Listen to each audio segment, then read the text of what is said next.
So hey guys and welcome है आपका wave of wrestling के एक और एपिसोड में। और सबसे पहले इस एपिसोड की हम शुरुआत करने वाले हैं ड्रू मैकिंटायर के साथ में। और ड्रू मैकिंटायर का ये वाला पोस्ट देख सकते हैं जहां पे WWE के इंडिया में होने वाले शो के बाद इंडिया जो वर्ल्ड कप अपना खेल रहा है उसके लिए रोहित शर्मा और टीम इंडिया को कॉन्ग्रेचुलेसन पहले ही यहाँ पे ड्रू मैकिंटायर की तरफ से देखने को मिल रहा है। तो ड्रू मैकिंटायर और इंडिया का रिलेशन अलग लेवल पे ही है। बहुत बार उन्होंने क्रिकेट को लेकर पोस्ट किया है, चाहे सूर्य कुमार यादव की बात हो, धोनी की बात हो, और एक बार फिर से वही दिख रहा है। ड्रू मैकिंटायर को यह तो मानना पड़ेगा कि WWE ने इंडिया में अपना सक्सेसफुल शो कराया, सुपरस्टार स्पेक्टिकल। इसमें एक बहुत बड़ा रीजन ड्रू मैकिंटायर ही थे, जिन्होंने वादा किया था कि वह WWE को इंडिया लेके आएंगे और क्लियरली उन्होंने पूरा किया और इंडिया में वह WWE को लेके आए। वही हमारी अगली अपडेट सामने आ रही है ब्रॉन बेकर को लेकर। अब ब्रॉन बेकर को लेकर अनाउंस हो चुका है कि कार्मेलो हेइस के साथ जो उनका NXT पे मैच होने वाला है, वहां पे एक तरफ तो हमें जॉन सीना नजर आने वाले हैं, वही दूसरी तरफ हमें पॉल हेमन नजर आने वाले हैं। सबसे इंटरनेट पे बहुत सारे लोग कह रहे हैं कि पॉल हेमन को ब्रॉन बेकर के साथ ही वर्क करना चाहिए।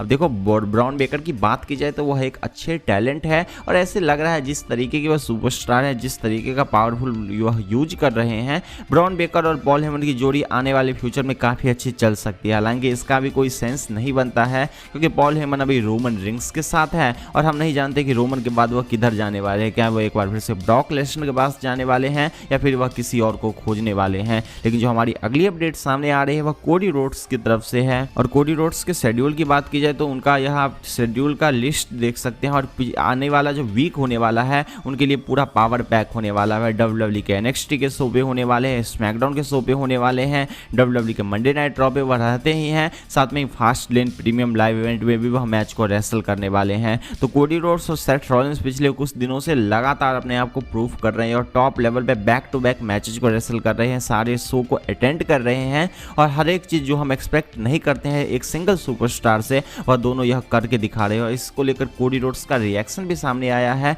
तो मानना पड़ेगा कि कोडी रोड्स आने वाले दिनों में बहुत अच्छे एक गेम के साथ, अच्छे प्लानिंग के साथ और अच्छे मोमेंटम के साथ WWE के फ्राइडे नाइट स्मैकडाउन के ब्रांड पे आते हैं रोमन को फेस करने के लिए। तो काफी वह टॉप लेवल पे रहने वाले हैं और वैसे अभी भी वह टॉप लेवल पे है, लेकिन जब रोमन के साथ यदि फ्यूड होती है रेसलमेनिया 40 में तो वह और ऊपर जा सकता है। वही हमारी अगली अपडेट सामने आ रही है WWE के royal rumble premium live event को लेकर। अब रॉयल रंबल को लेकर बताया जा रहा है कि WWE के माइंड में अभी करंटली दो ऐसे सुपरस्टार हैं जो रॉयल रंबल को जीत सकते हैं। और दो कौन से हैं नेम तो नहीं बताया गया है, लेकिन चांसेस यही है कि दोनों नेम हो सकते हैं कोडी रोड्स और एक तरफ एक और जो नेम हो सकते हैं वह है गुंथर। गुंथर को लेकर चांसेस अच्छे खासे हैं। यदि वह अपने चैंपियनशिप को, इंटरकॉन्टिनेंटल टाइटल को हार जाते हैं तो वह WWE के रॉयल रंबल में अच्छे खासे चांसेस के साथ मैच को जीत सकते हैं। और दूसरे नंबर पे कोडी रोड्स है और वैसे भी कोडी रोड्स और गुंथर ही वह दो सुपरस्टार थे जो पिछले रॉयल रंबल में आखिरी तक रहे थे। गुंथर तो नंबर 1 पे आए थे लेकिन नंबर 29 तक वह रहे थे और नंबर 30 ने उन्हें एलिमिनेट किया था।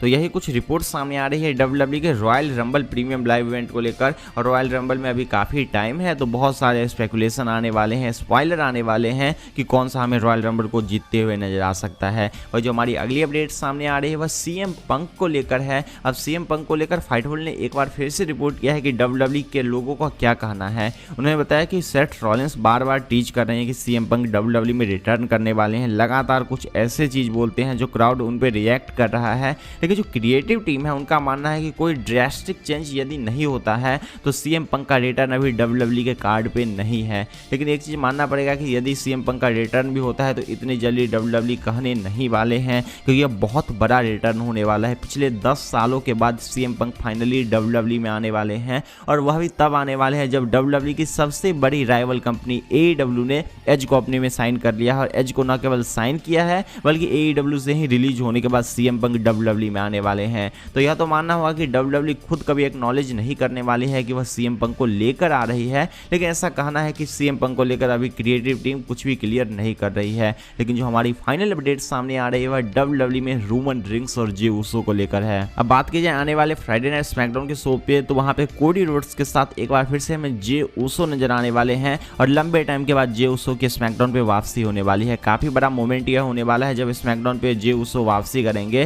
लेकिन बड़ी बात यह है कि जे उसो यदि आते हैं तो क्या वह ब्लड लाइन के आमने सामने आ सकते हैं? तो चांसेस है कि ब्लड लाइन के आमने सामने वह आ सकते हैं। और वैसे भी रोमन रिंग्स की बात की जाए तो रोमन रिंग्स और जे उसो और कोडी रोड्स यही तीनों ट्रायोलॉजी के साथ हमें फ्यूचर में Roman rings versus Cody Rhodes का मैच देखने को मिल सकता है, क्योंकि जे जे उसो ऑलरेडी रोमन के पीछे पड़े हुए हैं और कोडी रोड्स को रोमन के साथ अपना रीमैच चाहिए ही यदि रॉक रिटर्न नहीं करते हैं या फिर रेसलमेनिया में रॉक का मैच नहीं होता है। तो देखना पड़ेगा कि WWE क्या सोच रही है कोडी रोड्स, रोमन रिंग्स और जे उसो को लेकर। लेकिन इसके बारे में आपका क्या सोचना है जब लंबे टाइम के बाद फाइनली जे उसो स्मैकडाउन पे रिटर्न करने वाले हैं, इसके बारे में आप कमेंट बता सकते हैं। साथ में ही like share subscribe and bell notification on कर सकते हैं। And see you guys again in my new video.